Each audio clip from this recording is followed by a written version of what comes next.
Hello and welcome to another edition of Diaspora Weekly. My name is Jermaine Nkrumah and you're on DNT. And let me tell you this, it is great to be back in the studio.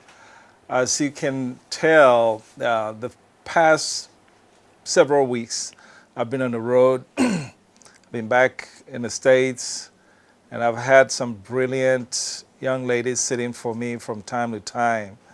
But it's good to be back in this chair for one more edition of Diaspora Weekly. I have with me a great guest from Chicago. But before you get to meet her, you know, as we do, here is the jangle.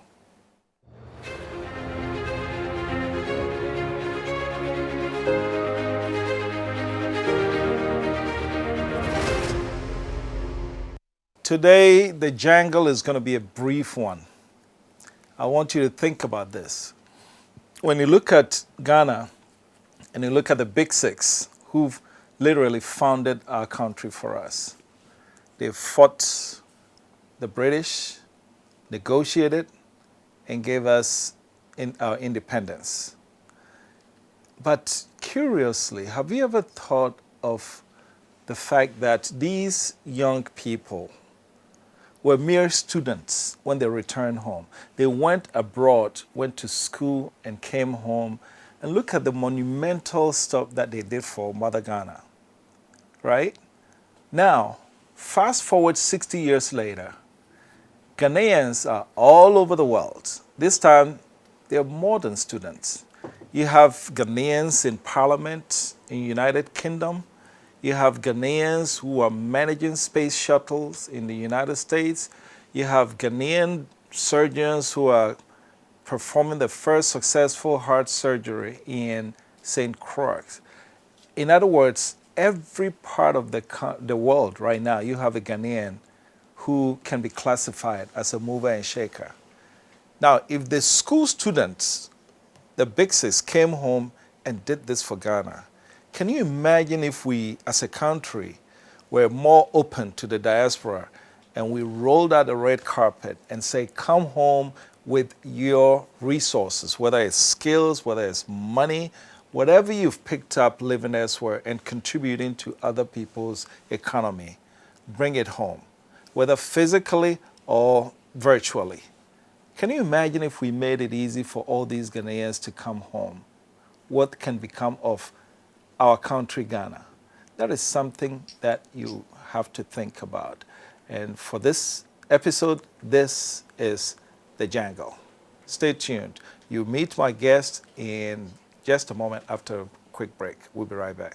Communications industry in Ghana. The National Communications Authority seeks to ensure an environment that is safe and fair for consumers and service providers. NCA grants licenses and authorizations for operation of communication systems and services, develops guidelines to streamline communication activities, establish and monitor quality of service indicators for operators and service providers. NCA is in 8 regions: Nkrumah, Tamale, Takoradi, Kumasi, Ho, Koforidua, Sunyani, and Bolgatanga. Do you have unresolved complaints with your service providers? Contact us on 0800110662, 0307011419 between the hours of 8 o'clock a.m. and 5 o'clock p.m. from Monday to Friday, or visit our website at www.nca.org.gh and follow the procedure for filing a complaint or submitting enquiry. National Communications Authority, Communications for Development. Welcome back to Diaspora Weekly. My name is Jermaine Nkrumah, and I have with me an outstanding young lady by the name Eunice Cromwell. Let me tell you about Eunice Cromwell.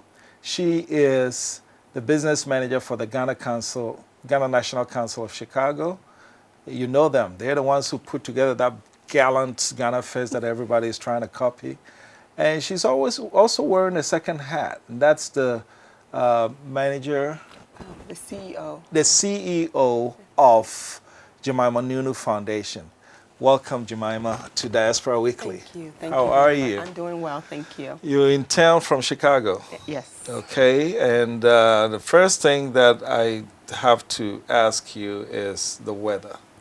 You're not sweating like most people who come from a cold environment to Oh, I have been sweating a lot. You've been sweating a lot. I have been. Very good, very good. So what you been doing since you've arrived? Just basically spending a lot of time with family and then just Okay. organizing things for the foundation. For the foundation. And then, of course, taking care of some things, interviews and publicity things for Ghana National Council for our upcoming Ghana Fest. You guys are running this Ghana National Council thing like a business. In fact, I don't even know of any association in North America that has a business manager. So tell me about that. Why was that necessary? Well, the business manager position has been for a while. Okay. I've been the business manager for 3 years. This is our Okay. second term under President Pakwesi Sam.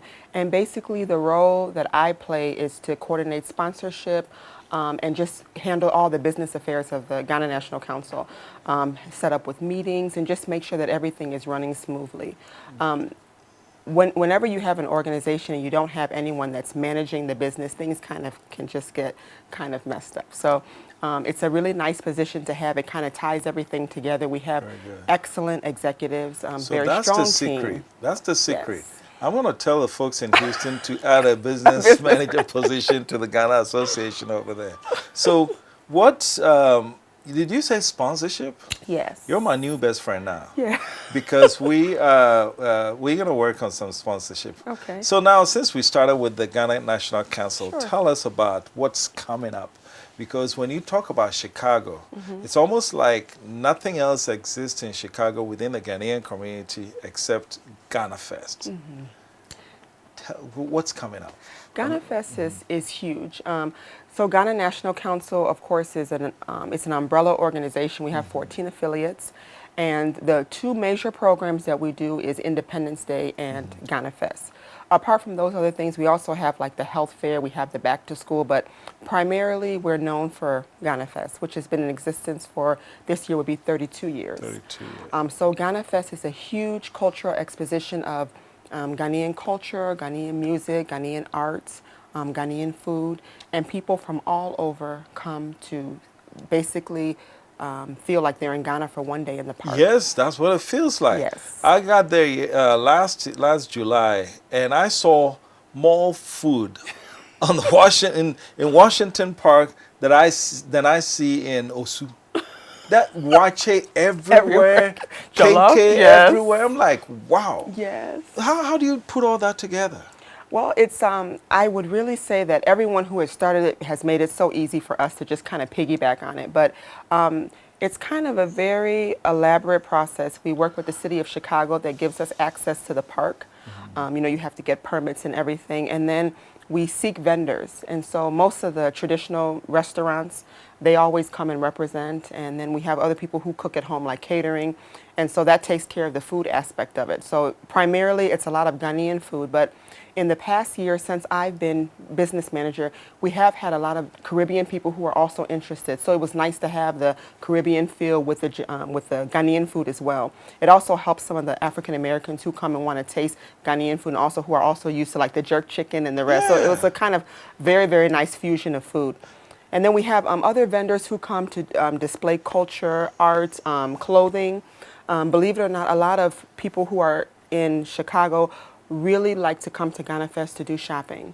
Everyone wants to get authentic Ghanaian things. And if you don't have the money to buy a ticket for $1,500 or $2,000 to come to Ghana, Ghana Fest has all the authentic So basically, things. you bring in Ghana to We Chicago. really are. We really are. Wow. We pride ourselves in that. And the mainstream community is very supportive, because I'll tell you what, I think I needed to get something out of the car. So I left the grounds and I was exiting. And it was like 5 o'clock. So I think, oh, it's winding down. I get out of there, and there's still a line Very about long line. Yes. two blocks. And most of them were African Americans Yes. coming in. Wow. Yes. So now, also, let's talk about the show part of it. Ben Bracon killed it. Yes. He did Samini excellent. killed it. Yes. And now, who's coming next? So a little secret, we always kind of hold on to that information, but we are currently looking for artists. Okay. We have promotion companies that we work with in Ghana, some different people. They always, you know, let us know who's like on the up and up. But we always try to bring someone who is going to extremely wow the crowd. Yes. And hence we've brought Bisakati, Nero X in the past. Okay. Ambele has been there. And one thing I really like about Ghana Fest is that there's always a fusion between the old and the new artists. Tell me about it. And I feel that that is a very important component. Yeah, because I saw the second generation singing Ghanaian songs, Yes. and I can't sing those things. And I felt kind of embarrassed. I mean, second generation Ghanaians singing to the late, but of course that's your current music, so I wasn't too. But yeah, it was energizing. Yes. Samini was on the stage, and these kids were jumping up and down. And what an excellent choice for Samini. Like, people said that, okay, oh, Samini's going to be coming, and people were like, oh, I don't know about Samini. And I think what he brought was such a wonderful blend of old and new, because a lot of the older people are familiar with his songs in the Right. past, and then he has some newer stuff that people were really familiar with. So I feel that he really represents him, and I'd say everyone who has come so far really represents what we believe at Ghana National Council, to incorporate everybody. You started out saying it was a secret, but it looks like you're giving yourself away. Check this. Check out what you just said. It It said secret. you want an artist that who blends the old and the Yes. new. Now, So you can figure out some of the ones here that Exactly. blend. Okay, you can figure out some of the ones here that blend the old and new. And if you really think and look at all the artists that are in Ghana, it wouldn't be too hard to figure out who we are really looking forward to. Yes. Okay. You know what? You can tell me. I won't tell anybody. My secret's safe, right? Yeah. No, I personally don't know exactly at this moment, but we are, again, looking for some, an artist that's going to wow the crowd, and of course, a good blend between old and new is very important for us. Now, I want to talk about the second generation. Chicago, the Ghanaian community in Chicago is one of the oldest, probably Yes. after New York. And so you are a second generation. I am. Tell me about yourself. Well, my name is Eunice Cromwell. I was born in Liberia. My father's a Ghanaian, and we migrated to Memphis, Tennessee, and then we came to live in Chicago. And we've been living in Chicago for over 25 years. And my father is the president of the Council of Ghanaian Churches. Okay. So he's always been very, very involved in all Ghanaian affairs in Okay. Chicago. He also represents the council aspect at the Ghana National Council. Okay. And so that's just kind of a way that I kind of got involved with Right. with the the Are whole you a daddy's Ghanaian girl? thing. I am. Unabashedly, right? I am. Because you're telling me, the kind of the girl that follows, okay, daddy, take me with you. And then before you He's know it, you're really involved. shown me, and Very good. I think that being second generation, it's very important to have an identity. And growing up, even though my mom spoke her own language because she's Liberian, my father speaks Fanti. He always made sure that I felt that I belonged to a certain culture. I play the piano, so it was always when he was going to a wedding or funeral, I was with him playing the piano. He was preaching. He always made sure that I knew who I was. Eunice, you are Ghanaian. This is what you're from. This is what you need to do. How important is that? Extremely. I mean, obviously, you went to school with African Americans Oh, yeah. in Chicago and Yeah. everything. Did you see that either you had something that they were missing or they had something that you were missing? I definitely felt like I had something that they were missing, Okay. especially when it came to Black History Month. Okay. Because Black History Month was always, our teachers were always, we were watching movies and they were always saying about how people don't know like where they're from with the whole there was a lot of anger Black History Month in general, because I went to grammar school and high school both in America, and I never felt that because I never had that burden of all those things that a lot of African Americans. Anger. There's always been, to me, the way I've always seen it, and they've always been kind of using that anger to kind of down Africans. So like when we have like Culture Day, and maybe my mom would be like, we should cook like palm butter or rice and take it to the school, instead of the American kids just, expanding their minds and be like, I'm going to try this African food. All of a sudden they wanted to make fun of me. She's an African booty scratcher. She's this, she's that. And so now that I'm older, I realize that it's just a defense mechanism. Because, Okay. So do you think that anger formed the basis of why the year of return was so huge? Yes. And I that's a really, really good question. I think that it was a very brilliant idea for the president to really implement that, and it allowed the people who felt angry about not knowing where their ancestors were, or like any of their history, to really come and belong to something. Okay. And people came here, and if you can watch even the celebrities who came here and the tears that people had when they came to the slave castle, so to me it kind of tied everything together. Okay. And if this was open, and I know that Ghana is a very welcoming country, but I feel like putting it out there to the world, saying that this is the year of the return, everybody can come back, has really allowed all African Americans and people from Caribbean descent to really feel like they have a place in Ghana. And I think that's so do you think important. that's eventually going to change minds about how they feel about Africa? I think it's already changing. Oh, Because really? if you can watch things on Facebook, there's a platform that the president asked me to be a part of, and it's basically people who have traveled here to Ghana for the year of return, and they say the most positive things. People say how emotional they were when they get here, how they really feel like they belong here, how people are planning to even come and settle here. So I think that eventually, and now with the new theme, which is Beyond the Return, trying right. to make sure that people are still coming here to invest and do businesses, I think it's definitely a step in the right direction. Okay, so now let me stay with you on the second generation for a little bit. If I, in your shoe, born and raised in America, but yet with African parents, why should I come to Africa? I mean, I have everything. The sky is the limit for me in America, business. And why should I come and do? Now, for me, my umbilical cord was cut here. And so I know the system. Coming back to Ghana was like coming home.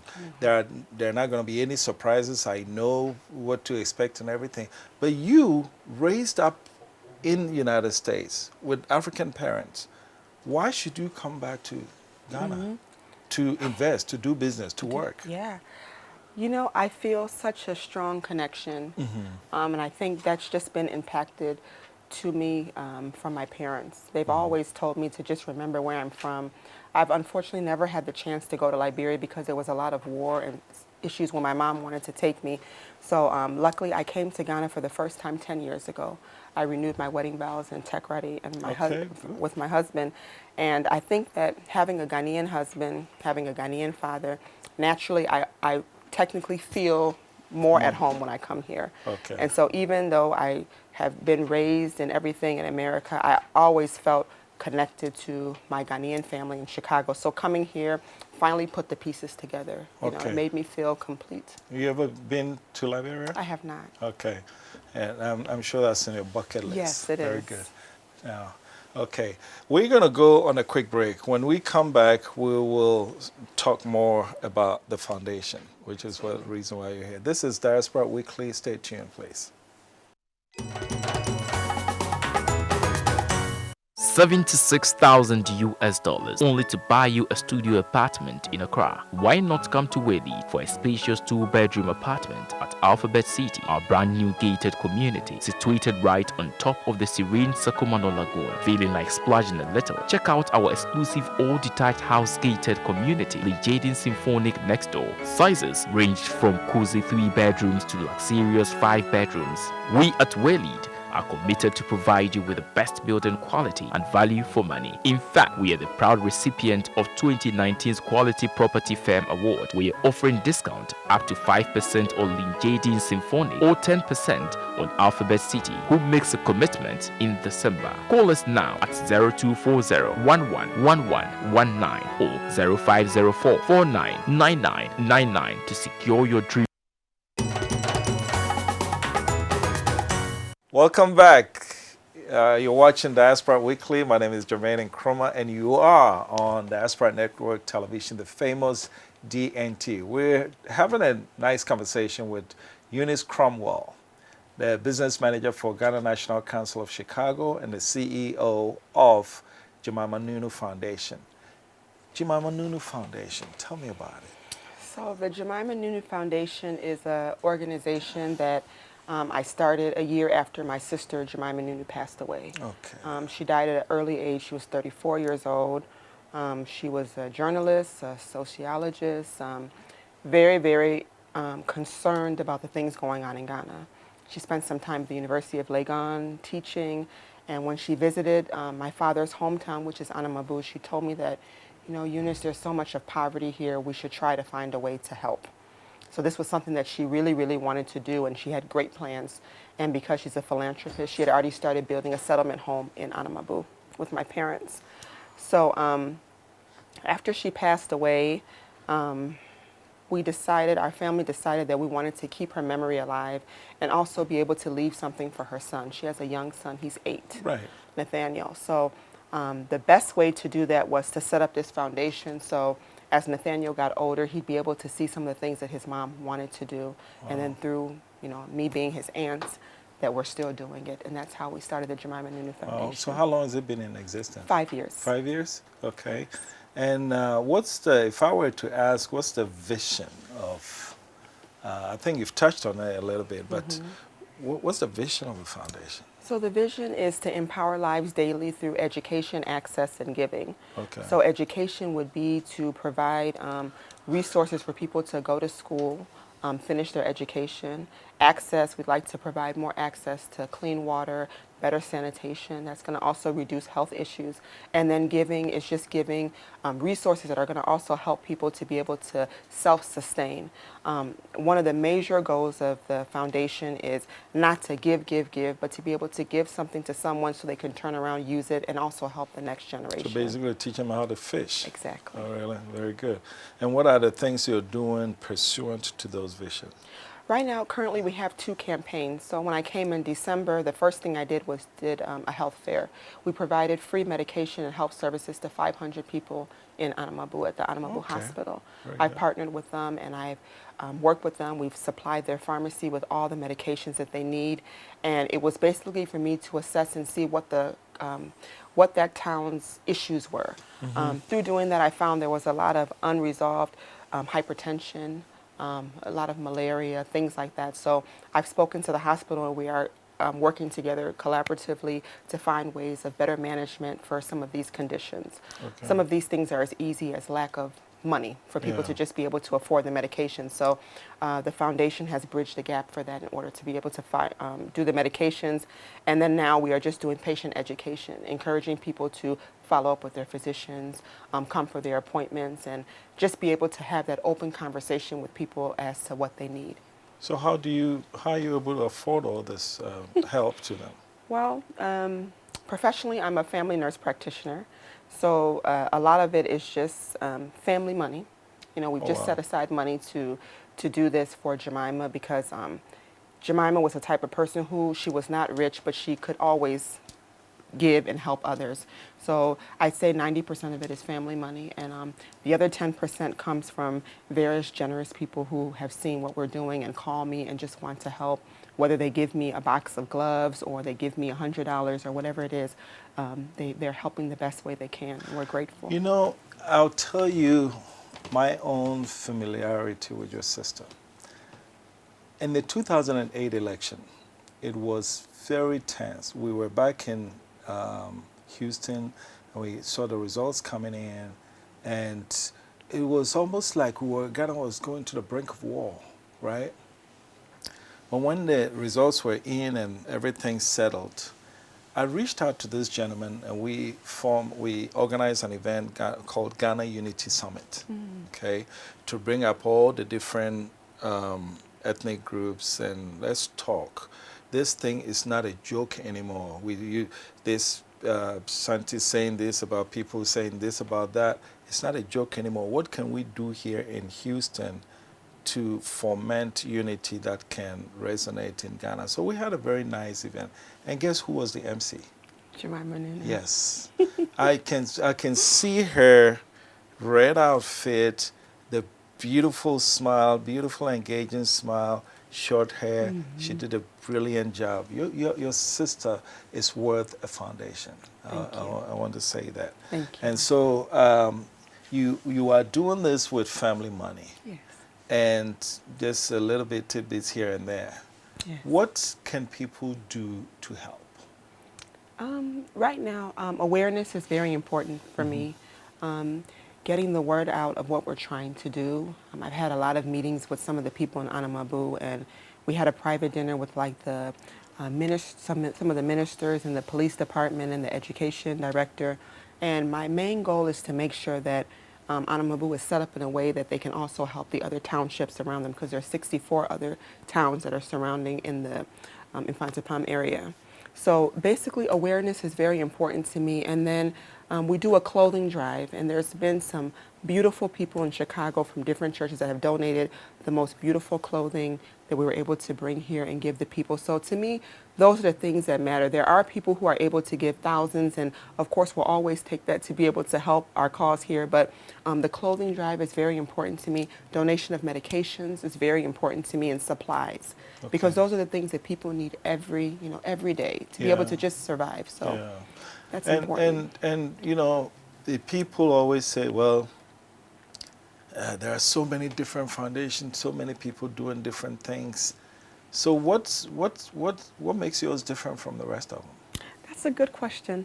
I think what makes mine difference is that I'm not here based on statistics. There's a lot of organizations who sit down in the office and say, okay, I'm going to go to this village because of this reason, and statistically it does this, but I'm here because I'm home. My father's from Anamabu. Jemima really wanted to do something in Anamabu, so me helping the people of Anamabu is helping my own family.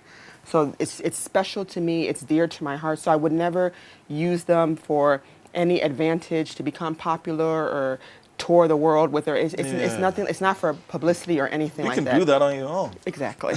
But it's basically just to sincerely help the people there and know that someone who really, really cared about them, even though she's not here anymore, through her dreams, through her aspirations and goals, and even what she started and established before she left this earth, we are still able to help them. Wow.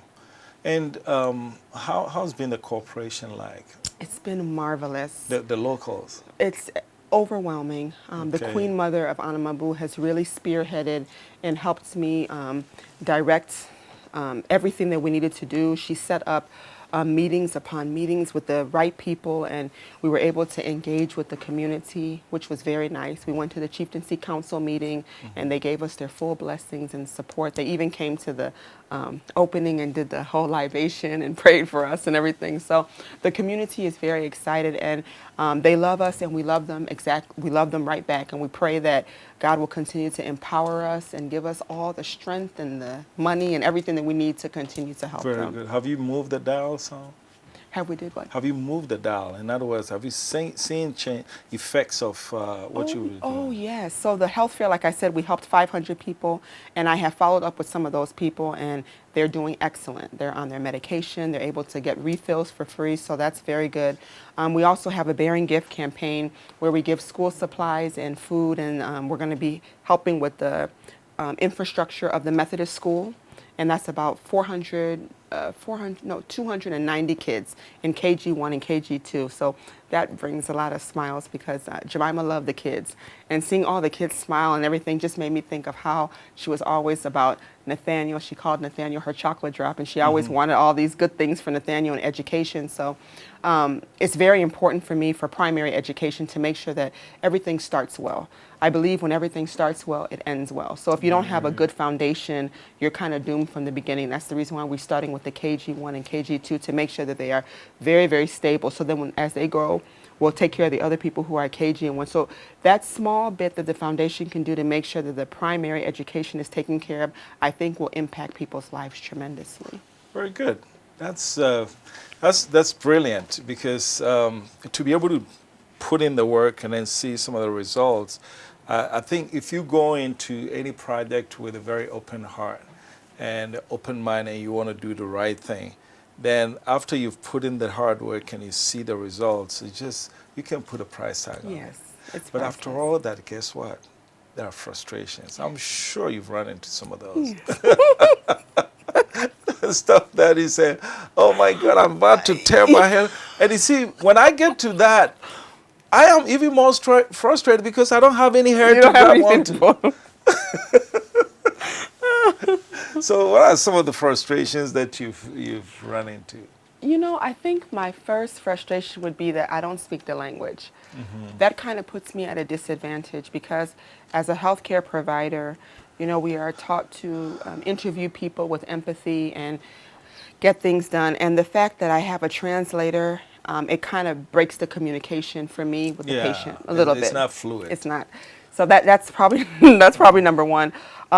Number two, it wouldn't really be a frustration. I think it's the whole way the foundation was birthed. I always tell people that I'm compassionate and emotional about it because it's something that was developed out of a sad situation. So it's not like the Jemima Nunu Foundation is here and Jemima Nunu and I are working on it together like intended, whether it would be called something else. But this is something where, you know, I've lost something very important in life and I'm dealing with that with my own issues, but still trying to make sure that the foundation goes further. So I think it's not really a frustration, but it's kind of a sadness a little bit. As much as I want the foundation to go further, it's also very, very difficult to wake up in the morning and type things and think about the relationship you had with your sister and still try to make sure that the foundation is still flourishing. So I think those are my two major things that I'm, you know, I deal with on a day-to-day basis. Yeah, but do any of the areas of frustration, do they also serve as fuel? Well, I'm definitely motivated to learn how to speak Fanti, for sure. How far down are you? I say I'm probably about 20% better. 20%? 20%. So you speak 20% Fanti? 20% better. Oh. So maybe 15, so if you start out with... negative something. If you start out with 2 words in inventory, 20% better, that is not much. Okay, very good. Trying. Really want to be able to connect with the people. And I think that the language aspect is important. Yeah. It definitely is. Okay. So you're working on that. Oh, yeah. So what do you do? Are you learning it through your translator or you actually class? That's what I was actually discussing with my father. So I've asked him to just help me with certain words for now in terms of the health aspect of it. But my husband brought me a book that kind of goes through everything, and he's just going to be very serious on making sure. How long have you been married? 20 years. You've been married 20 years in October. Barely 20? I know. Come on now. I know. Come on now. And the kids can speak. Where your driver's license? Oh, it's in my How can you be married 20 years? Yeah, I know. I know. Okay, I'm not even gonna go. I'm not even gonna go there. But if you've been married 20 years and your husband is from Takoradi, he is. Come on, you should be speaking. I should be fluent. I know. What language do you guys speak at home? Well, English, but the kids were here for 3 years. We brought them here to learn the language, so both my kids can speak and understand it very well. So in your household, your husband speaks Fanti, your kids speak Fanti, yes, and you're the only one. And I speak good English. You speak very good English. Very good English. So are they boys or girls? Boys. I have 2 boys. 2 boys. So the boys can gang up on you and you have no idea what's going on. And they love to do that. They love Mommy doesn't know what this means and blah, blah, blah. They like to have fun with that. Very good, very good. Now, finally, before we go on a break, if you've talked about frustration, there must be some pleasant surprises. Yes. Actually, I would say that the welcoming response that we've received here, like when I went to the chieftaincy meeting and they had us stand up in front of everyone and introduced us and really blessed us, it was overwhelming because they didn't have to do that. I'm sure that a lot of people come through the town and promise them a lot of stuff, but they truly believe in what we're doing and they've given us 100% support. Okay. All the directors and the people, they've really made it very easy for us. They've asked us to register them with the township so we could be able to really work together. So I think the collaboration from the community is inspiring. Okay, very good.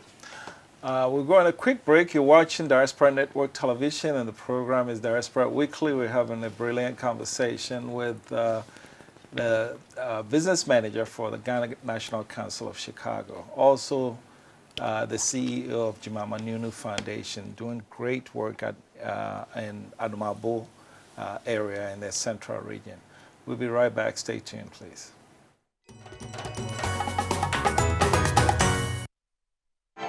Every weekday at 12 and 5 p.m., DNT Newsroom brings you the most topical, fact-based, and up-to-date news from Ghana and around the world.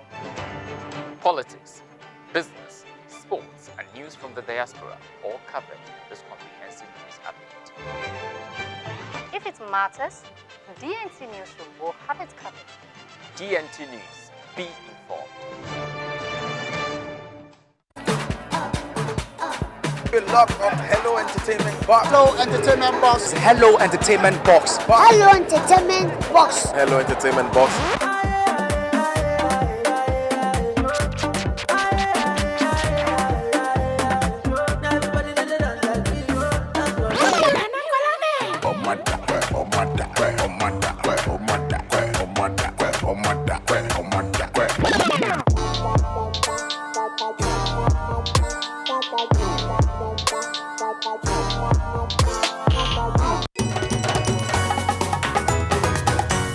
Hello and welcome back. This is Diaspora Weekly on Diaspora Network Television. My name is Jermaine Nkrumah, and we're blessed to have a visit from Eunice Cromwell. Eunice, before we went, you were talking about pleasant surprises. And, you know, if you come from Chicago and you are getting warm receptions, you must have brought in the goodies. Because if you came empty-handed, I guarantee you there won't be any pleasant surprises. So what are some of the past projects that you've done specifically in terms of, in relation to the foundation, specific projects? So the health fair, so this is our first time in Ghana as a foundation. So basically I've been working for the last 4 years on establishing the foundation. So I haven't done many things in Chicago towards it. I do, however, sponsor the health fair that the Ghana National Council does. Jemima Nunu Foundation is one of the bigger sponsors for that organization, for that project. So I'd say the health care, the medications, like I said, we're building a settlement home in Anamabu. It's on top of the hill, and that's going to serve as a resource center for tutoring. I'm also partnering with the hospital to develop another wing for the maternity, and then the school for the infrastructure. Those things are basically what we have pledged to do, and all of it is in process. Okay. So those are, I mean, your past event are also the current. Current, right. Okay. Correct. So where do you see Jemima Nunu Foundation 5 years from now? 5 years from now, I see us as being the probably one of the sole organizations that is helping that township, because we've really positioned ourselves in a way that we're understanding the community's needs, and I feel that we're going to be able to supply and fill in the gap of things that are needed. One goal that I have is to help with training. It's not everyone who's going to finish school and go to a university and get like a 4-year degree or whatever. Some people, when they finish a certain level, they need to do some type of training so they can be able to work and provide for their family. So one thing I was thinking about is to have like a school where you can learn how to do sewing, and then since it's a fisher area, people who want to develop the skill of learning how to fish, they can maybe find that and then have like a good cold store. So then there's money that's maintained in the community. I feel that that's very important because that's how you alleviate poverty. When you can find ways to keep money in the community, and then people like me who are abroad, who are working and everything, we need those people to also come back and invest and help the people in Anamabu. Okay. I've noticed that in Ghana, people are really tech savvy. Very tech savvy. They know what to do with a computer, even much more than some of us back in the States. Very true. And so is that in the cards for Jemima Nunu Foundation? Because I think after these kids have been taken care of, their health has been taken care of and everything, tech is the future. Yes, it is. All right. It is. How do you anticipate weaving some of that in?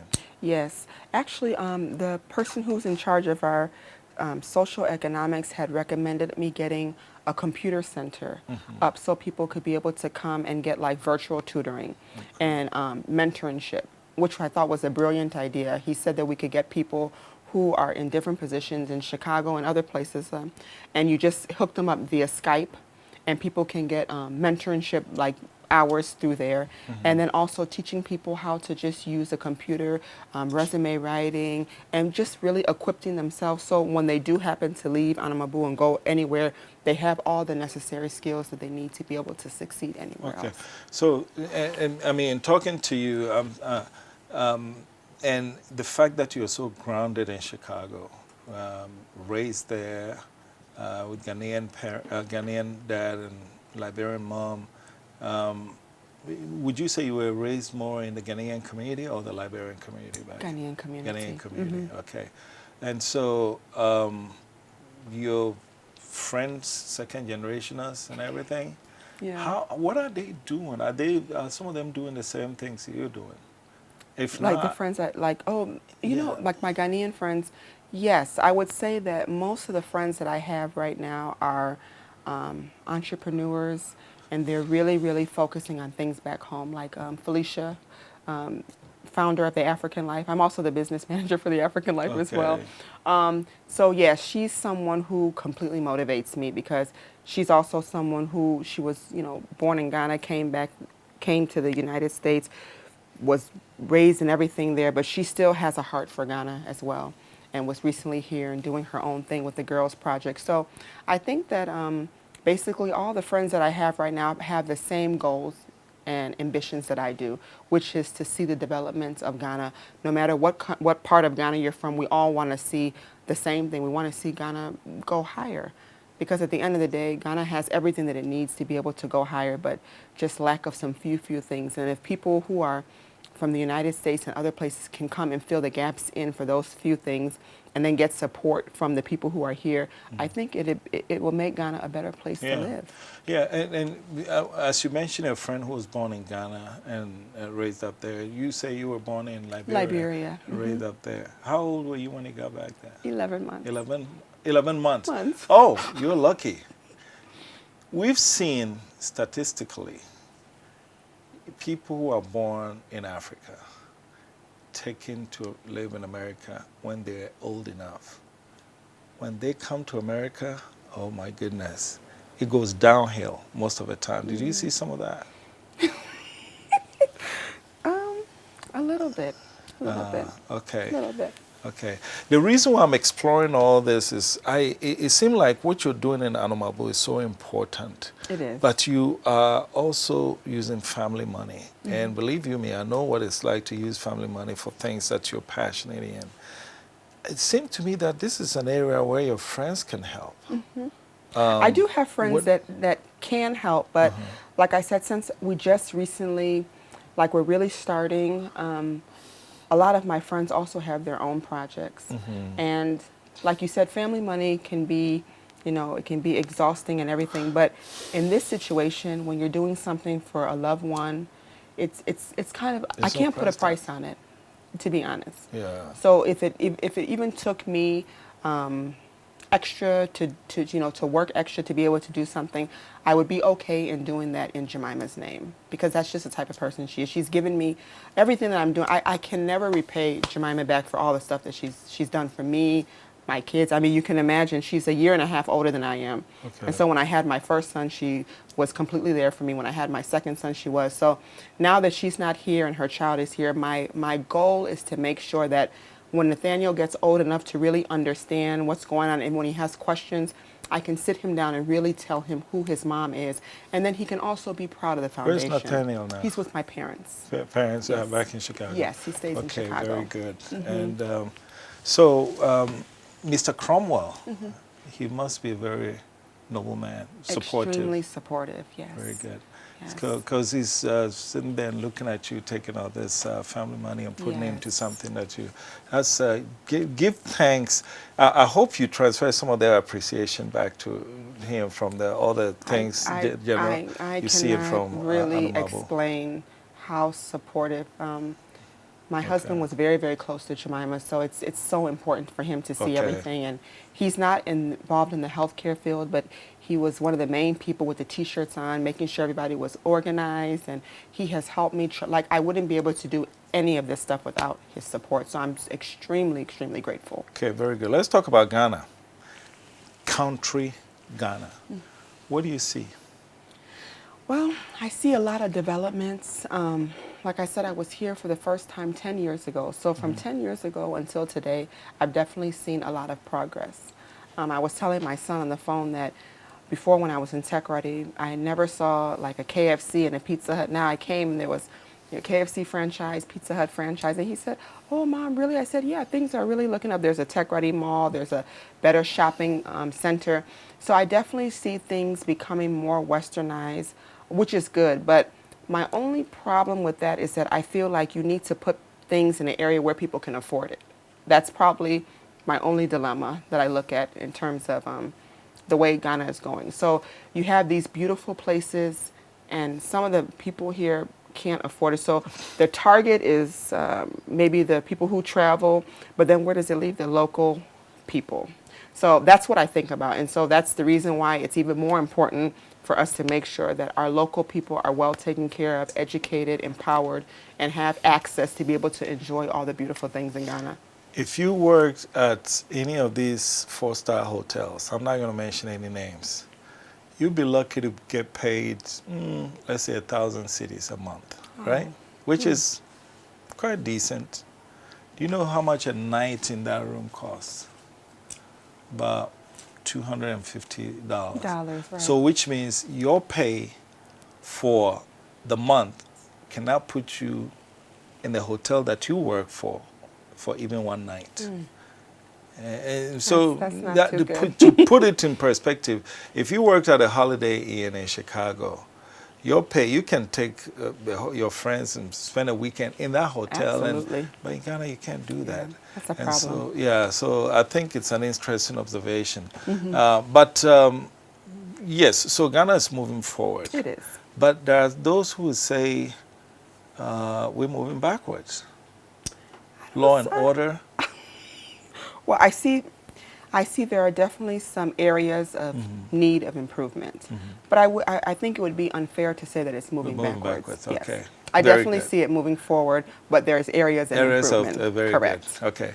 I never believe that, but you know, there when you see some of the frustrating things. Yes. I mean, if you have a situation in Chicago, if you get pulled over by the cop, there's only one thing that's going to happen. What's that? They want your driver's license and registration. And what's going to happen? Give you a ticket and go to court and... Is there any, I beg you there? No. They're humans, why can't you beg them? It's not going to do you any good. You get your ticket and you go to court and you move on. And because of that, guess what? You're not going to, when it says 60 miles per hour, it's exactly what you're going to do. So when you have a situation where people feel like no matter what I do, it's not going to amount to much. Yeah. For me, that's my frustration. Yes. You know, people doing things and getting away with them. I mean, like you rightfully said, everything is moving in the right direction. But people doing things and getting away with it frustrates the hell out of me. Yes. But anyway, let's talk about it just when you're passionate about something, it can get like that. Absolutely. And so back to the foundation. How do people contact you? Through email and through my phone number. I have everything on my website. Okay. You have a website? I do. What's the web address? JemimaNunuFoundation.org. Yes. Okay. If you give us the information, we're going to put it on. Okay. And so what do you do for fundraising? Do you do traditional fundraising and stuff? Yes, so we have the different campaigns I was telling you about. There's ways to donate money on the internet. So people donate through there. I have done a few Facebook donation, what do they call it? Like Facebook raising campaigns, sorry.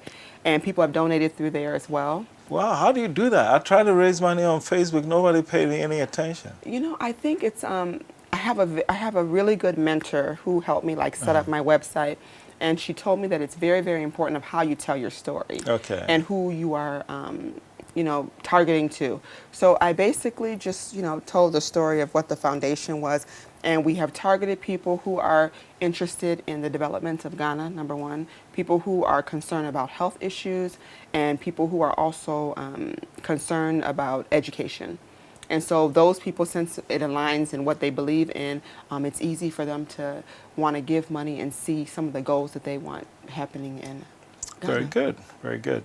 Then we're going to go on a quick break. When we come back, we'll wrap this conversation up, but I've got a surprise for you. Don't worry. Oh, that's good. I'm not so sure how you're going to take that surprise, but we'll see. This is Diaspora Weekly. We'll be right back. Stay tuned, please.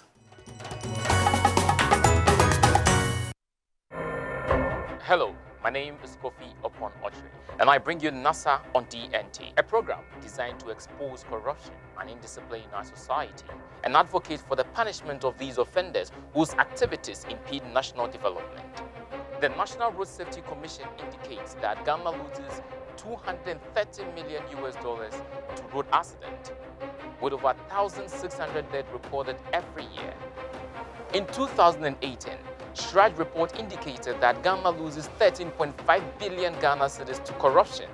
And United Nations Children's Fund UNICEF has also stated that Ghana loses $290 million to poor sanitation alone. This is not right. So make a date with me, and together let's name and shame the offenders of the law. NASA, see something, say something.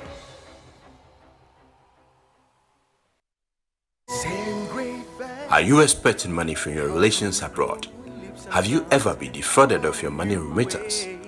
Open an ADB account today. Send your name and your account number to your relations abroad. Ask them to use MoneyGram direct to account service and receive your money in your account in minutes. With MoneyGram direct to account service, there's no PIN code wahala. You can now access your money on all ATMs in Ghana or send it to any mobile money wallet using ADB mobile banking app or shortcode *767#.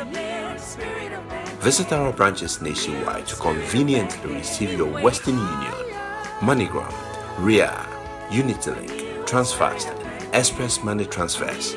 Reach us on our Facebook, website, or call our hotline on 0302 210 210 for more information. ADB, truly agri and more.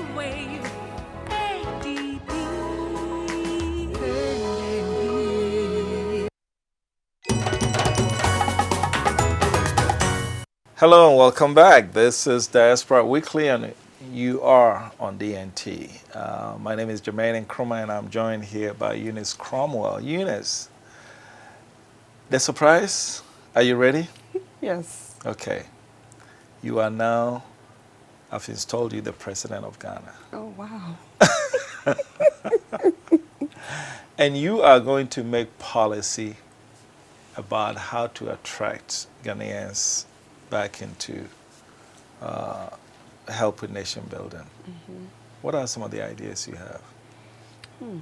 Policies to help nation building. Uh-huh.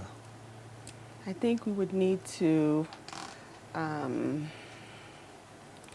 a good question. I think we would need to reach out to businesses that can help with the developments in Ghana. We also need to reach out to different organizations who have been able to solidify healthcare. Healthcare is a big issue in Ghana. Health insurance is a big issue in Ghana. So I think that there needs to be a restructuring of that. I think that there shouldn't be so many people dying from preventative diseases.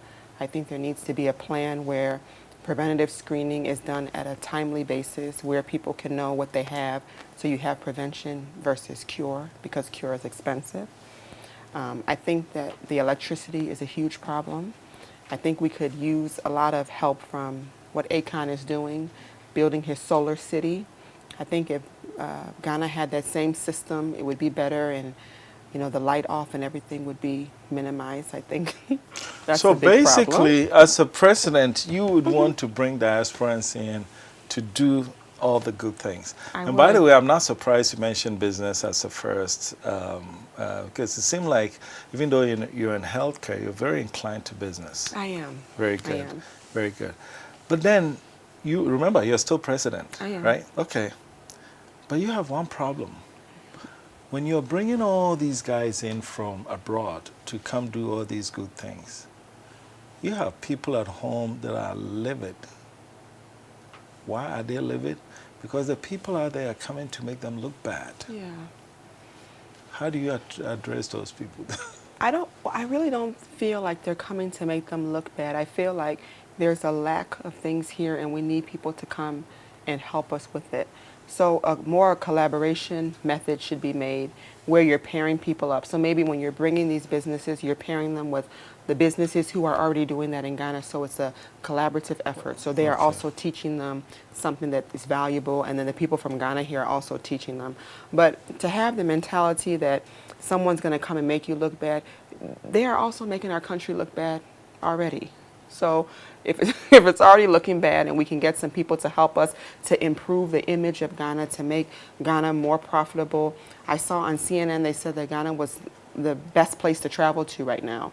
In order to keep that, we're going to need to have a lot of things to be changing.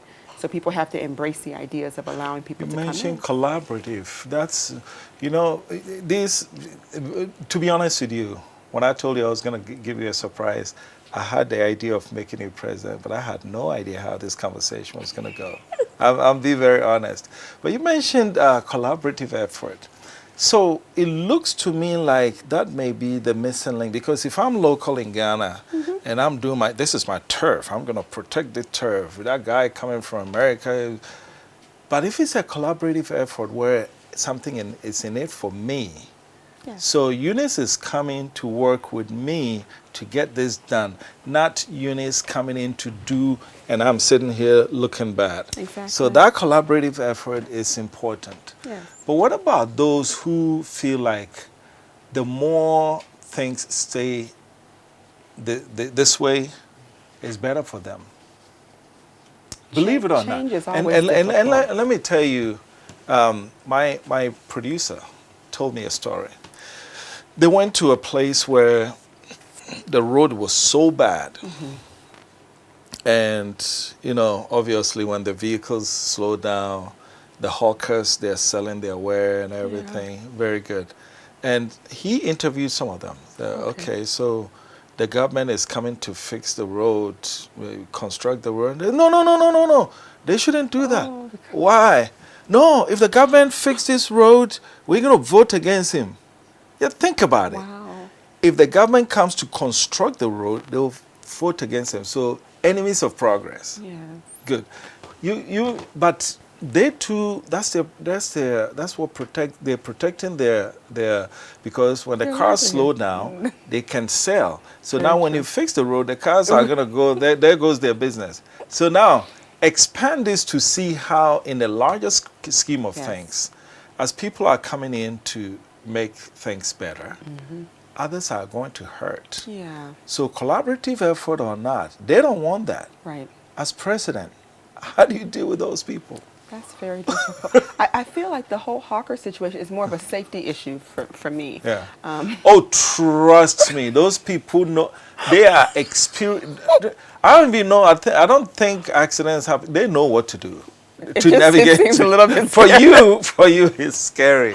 I would look at the safety aspect. Yeah. But no, I think it's definitely difficult. And anytime you're trying to do something good, there are going to be people who are going to be affected. And as minute as that may sound, it's a huge deal for someone who uses that as their only source of income. So I think that would be very, very difficult. Even as president, I don't know. I'd have to have my cabinets and some very good advisors to be able to really tell us how to deal with that, because that's a tricky one. Yeah. There wouldn't be any way to really satisfy and here's them. what's important. What's interesting about it.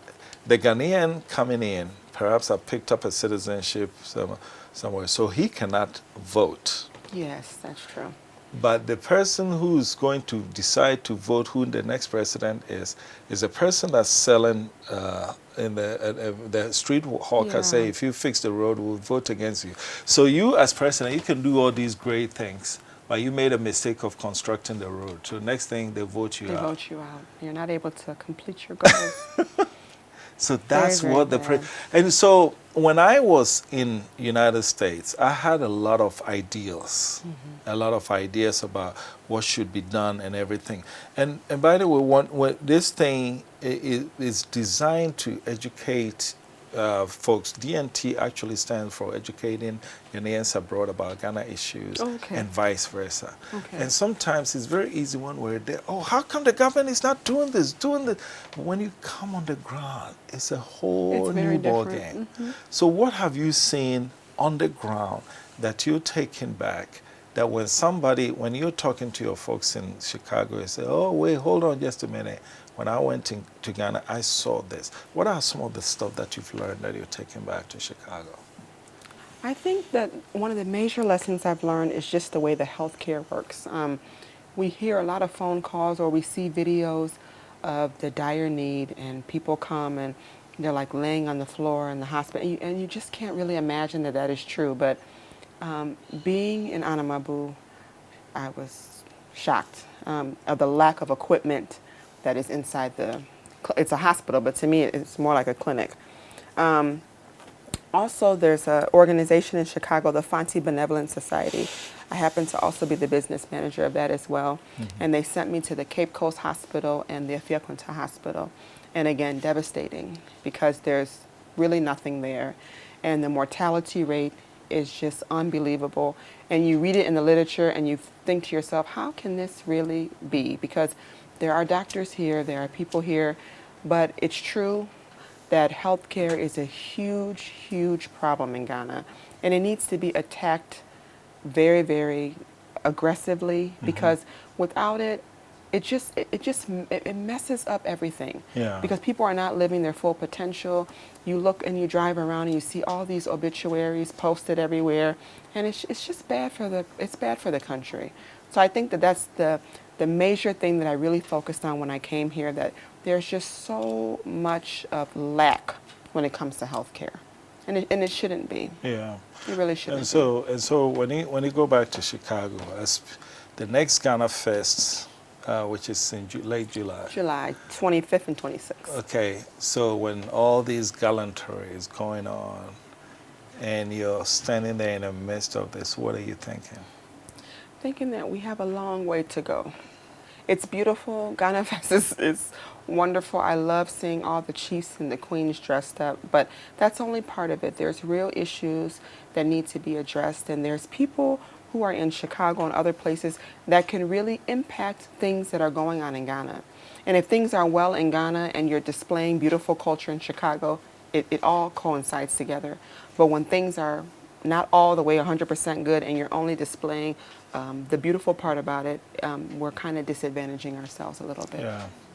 And so, well, late July, we will be there again. That's wonderful. What role does DNT have to play in Ghana Fest? Oh, we are open to any collaboration, anything that is needed. I'm here as a business manager. I'll definitely meet.